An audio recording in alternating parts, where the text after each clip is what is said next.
Agriculture with Damian Turner. So, as you remember, I jumped to episode 2 first before I came back and had to reload my episode 1. So, the reason I did that was because I truly felt like that me and my sister had a connection on that podcast. And for those of y'all who know Kayla has an amazing way with words. And Kayla is a very expressively emotional person. And so when she gets to going, you know that Kayla can use her words in an amazing way, and she can explain things a lot clearly and a lot differently on a different level than I can when you get into that emotional background or that those feelings things as people want to say. So as those of y'all who know me, as I grew up, I was one of those people that grew up kind of old school. My daddy was awesome, amazing man, but he believed in a lot of old school ways. He was a very old school gentleman. And so when I say old school, I mean he was like, hey, you're a man, be a man at all times. You know, we don't cry, we don't show feelings, we're men. And so, and I love to say this now, which is kind of hard. The older I get, the more I definitely lean on my little sister to help me get out of that old school mindset of the manly man. We don't show feelings, we're not vulnerable, things like that. And so, like I said, not to get off topic, the reason why I definitely went to episode 2 with her is because I felt the need that with her using her words the way she does, that she will help you get an understanding of how me and her are together, me and her are emotional, and me and her are different. And I also feel like she could explain things in that feelings emotional element a lot better than I can, because like I said, man, I grew up as a man's man, which is not a problem, and I'm sure a lot of you know exactly what I'm talking about.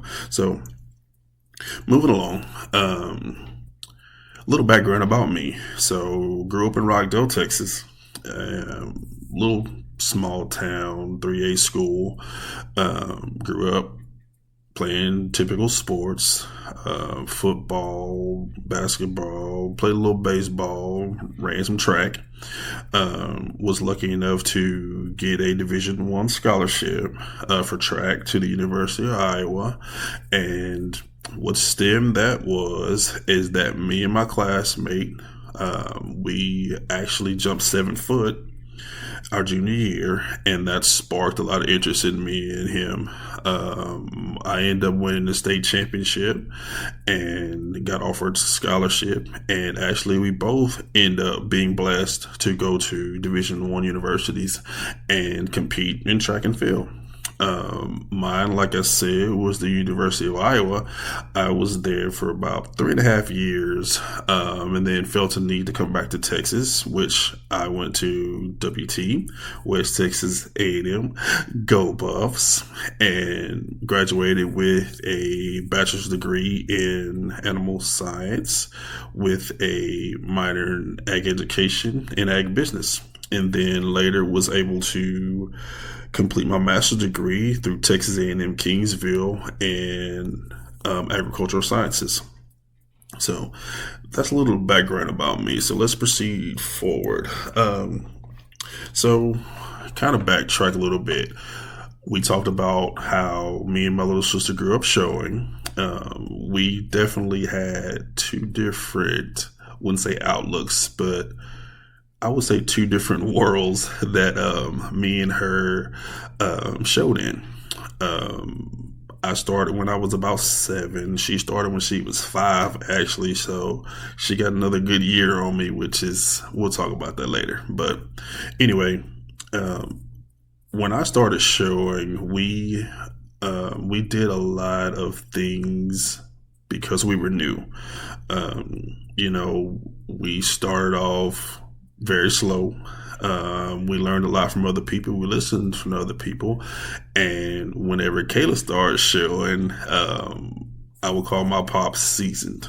You know, when I was showing, I'd wake up 5 o'clock in the morning, feed animals. There could have been times where I had anywhere from 5 to 6 steers on feed. And when I was growing up and when I was showing, we hand fed everything. You know, we timed everything, you know, separately. Each animal had their own feed ration. Each animal had their own set of feed guidelines, and, you know, which is still happened when Kayla was showing, but I feel like mine was just a tad bit a little stricter than it was when she was showing. Because whenever my dad um, came around to Kayla's showing, he kind of perfected a lot of things. And like I said, when I was showing, it was a lot of trial and error, in which I'm very thankful for. So in episode 2, me and Kayla talked about how our upbringing, we grew up with very strict rules. We didn't do a lot of things that a lot of kids that our age would have done. Trying not to repeat myself. I'd wake up 5 o'clock in the morning, feed animals, go in the house, take a shower, go to school, go to practice, come home, and work the animals. And that was my day to day life every day up until I graduated high school. And, you know, just by saying that, you can realize that me and Kayla did not grow up like the normal kid. So when I say that me and her were old souls at a very young age, we were very old souls at a very young age. And with that being said, it taught us a lot: responsibility, patience. Um, you know, we were committed. What we did was a lifestyle. It wasn't a hobby. It wasn't a short term. You know, once we made that decision to jump into showing animals, that was a lock and key type commitment. And I will not trade any of it for the world. And this is what has developed me and made me to the man that I am today, and also has allowed me to do a lot of things a lot of people weren't able to do. And I am very thankful for that. So, with that being said, what got me started showing, what got me started in agriculture, my uncle showed steers, and he was in Caldwell, Texas, which is Burleson County, which that was actually my first steer show. And, you know, being 7 years old, seeing your uncle out there in the show ring doing his thing, being the only African American out there showing, you know, it was, I wouldn't say confusing, but it was a proud and confusing moment. When I say that, it was confusing because where are the other black people? You know, but proud because you were able to witness somebody with the strength and courage to go in the show ring, knowing that he's going to stand out, and knowing that he's going to be looked at, he's going to be judged, and he's going to be picked apart. And I'm going to say this now. This is going to be a podcast that I'm going to give it to you raw. This is not going to be scripted. This is not going to be something that I'm going to sugarcoat. Because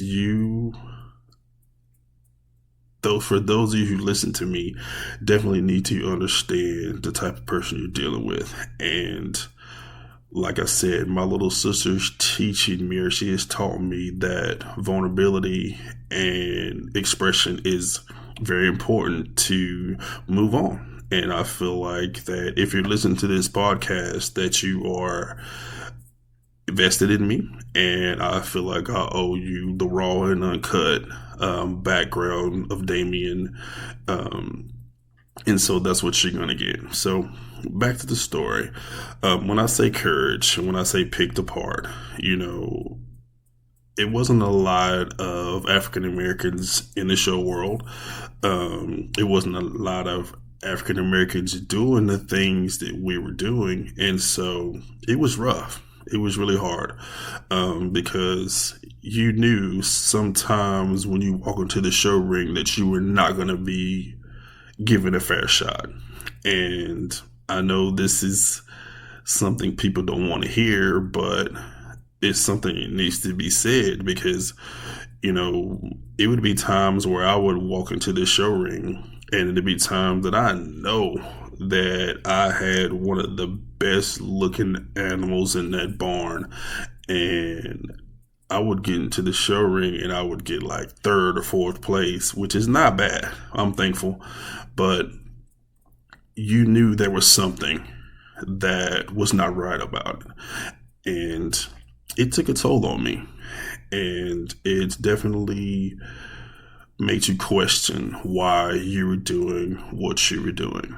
Um, you know, and I know I keep bringing my baby sister into this, but I feel like it was really harder for her because things were changing, things were evolving. But, you know, to be able to show at an early age and be successful, you know, it put a target on her back. And I saw it, my dad saw it, my mom saw it, but we tried our best to shelter Kayla from the issue, for lack of a better word. She went in her first steer and got grand champion, and then turned around at our second county show and got grand champion again. And so when I say a target was put on this little girl's back, a target was put on this little girl's back. And, you know, I am so proud of her for becoming the woman she is because she dealt with a lot, especially being a female, an African American female, a young female that a lot of people would not understand. And moving on. So, like I said, it have been times where you definitely know that you're going into a situation where you're going to be picked apart. And it was unfair. And it was not right, but we kept on pushing. We kept on going because why? Big Leroy would not let Damien, would not let Kayla become quitters. And I'm very thankful for that. Because I feel like if we would have let those negative things affect us, that we wouldn't be the people that we are today, and we wouldn't have the courage to stand before you or speak before you, or we wouldn't be in the fields and have the success that we have right now. And so with that being said, there was a few specific events that kind of spurred me to want to continue to be in agriculture, to pursue this career, and be a change. You know, I mentioned before that we go to these major shows, which once again I'm very thankful for, and we would be the only African Americans there. And you know, we get looked at crazy. You know, there people was saying things under their breath, but you know, it gave us a sense of strength once we realized that words can only go so far. You can only say so much, but our animals showed and proved that we deserve to be at the top of the list. And some people might call that bragging. Some people might call that, you know, talking myself up. But you had to have that mindset to have the fortitude to continue to do what we did. And like I said, couple stories, you know, one story that sits in my heart really, really deep. We were at Rockdale Fair, and we were about to get ready to show. Show was about to start. We were back there getting animals ready. So back then, it was full fit. And we were back there clipping hair, pulling legs, you know, doing all that cool stuff that we did. And this gentleman walks by. He kind of peeps at the calf, looks around, and shakes my hand, shakes my dad's hand, and just says, "Good luck," and walks up toward the show ring. And we're like, okay, cool. Didn't think nothing of it, you know. And so we continued to do what we had to do, got ready for the show. And as we move up closer and closer to the show, you know, you kind of wonder what happened to the old boy? What happened to the gentleman that came by and, you know, in the cowboy hat, African American gentleman, and, you know, look around, can't find him. He's like, oh, well, he must have snuck out the back gate or something. So I remember this distinct voice, and once I say the name, y'all gonna understand exactly who I'm talking about. So, head up to the show ring. I think I had two steers that year. I was bringing one up, my dad was bringing the other one up, and we were lining up to get ready to go in the show ring. And I look over, and there's this gentleman. He's judging the sheep show. I'm like, wow, that's a first. Like, and you could understand my awe and shock to see that this was an African American gentleman that was judging this show, something that I've never seen before. And for those of y'all who know, those of y'all who've been in the show world, y'all know exactly who I'm talking about. So the man, the myth, the legend, Mr. Dwight Callis. And I took it upon myself to figure out who this man was. So, did an amazing job judging the show. I found out he was a 4-H agent in Fort Bend County. And I found out his background was extensive in livestock. And I was like, okay, this is possible, you know, because I never seen anybody with that level of stature, with that level of,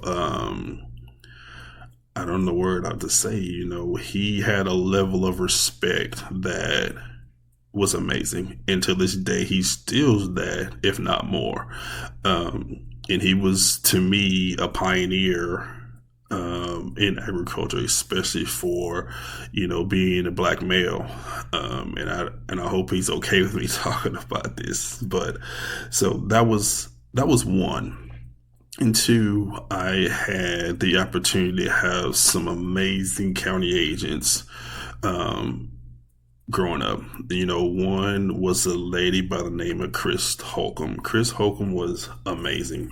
This lady did every single thing possible to make sure that Damien was getting his full effect of 4-H and that Damien was a part of every single thing that was available to him. And at first it was a pain and I was confused, but I am so thankful for her because she opened up so many doors for me and she gave me so many opportunities that I would have never had if she did not reach out and feel like I had the potential to be successful at the things that she wanted me involved in. And so kudos to her. God rest her soul. She is an angel. She was an angel on earth. And I would not be the gentleman I am today if it was not for that amazing woman. And the second one was a gentleman by the name of Greg Kazi. Greg Kazi was, for lack of a better word, one of the coolest men I ever met in my life. This man was awesome. I mean, he had the heart of gold. You know, if you wanted to learn something, he was willing to teach.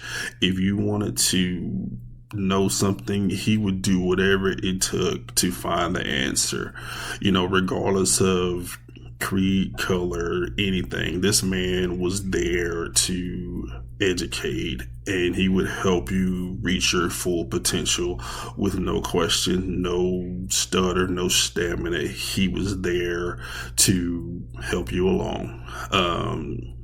We had some of the coolest relationships is because this gentleman would have dinner at our house. He'd come to the house and check animals and help us work out feed programs. I mean, he was a very hands-on involved county agent. And I was like, man, that's what I want to do. And so that's what helped spark my career efforts and sparked me to continue to do the things that I do today. And thankful and thank you, Mr. Greg Kazi, for being you, man. I greatly appreciate it. So I'm not going to talk very long. So the reason why I chose the name Shades of Agriculture is because I feel like there are a lot of misconceptions about agriculture. Agriculture is so important to this world, and I feel like either God touched my heart or touched my soul to be a gatekeeper or gate opener to help people understand that agriculture is not one-sided. There's a lot of different realms, backgrounds, creeds, colors, shades, as you can see, that are involved in the agricultural field and make this amazing field what it is today. You know, with this podcast, I want to dig into the history. I want to interview some past, some present, and possibly some future models in agriculture and of agriculture. And so by me picking the name Shades of Agriculture, I feel like it covers all the spectrums, you know, white, black, Hispanic, it doesn't matter. I want the world to know everything and everyone that I could possibly get to show who is a part of this thing called agriculture. And so that's why I chose the name Shades of Agriculture. And so with that being said, I am going to do my best to do a lot of positive things with this. I hope you understand that I'm starting off and this is my first podcast, and you know, it might not be as exciting as episode 2 was. And I'm definitely going to have Kayla back as much as I can, because obviously y'all love hearing her voice and she has some amazing things to say. But like I said, man, this is not going to be scripted. This is not going to be word for word something I write down. This is from my heart. This is a passion I have, and I hope you can accept it. So with this first episode, you know, I just want to give you just a tad bit background about me and why I chose to do this and why I chose the name Shades of Agriculture.